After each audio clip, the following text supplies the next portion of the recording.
na kayo matulog lahat. Kasya kayo dyan. Sa loob. Kasya kayo lahat dito. Dito na kayo matulog. Iba yung lugar na pinagsamahan na more than 30 years to 32 years na kami nagkasama-sama na hanggang ngayon intact pa rin yung samahan. So, pinagmamalaki ko. May mga edad na kami pero talaga andyan pa rin yung samahan namin. Para kayong mga bata pag nagkasama-sama. So, ito yung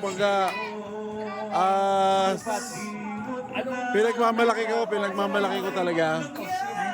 Hindi pinag-uusapan dito kung ano ka, ano meron ka, ano relihiyon mo, ano pagkatao mo.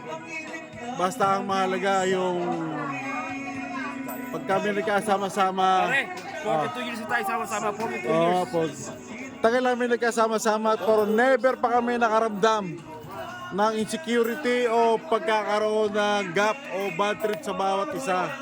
Ito, konsyal ng bahay namin, ng Kawit. Talagang wala akong masabi, talagang the best in the West. Simple yung samahan namin pero napakasayo. Wala akong masabi.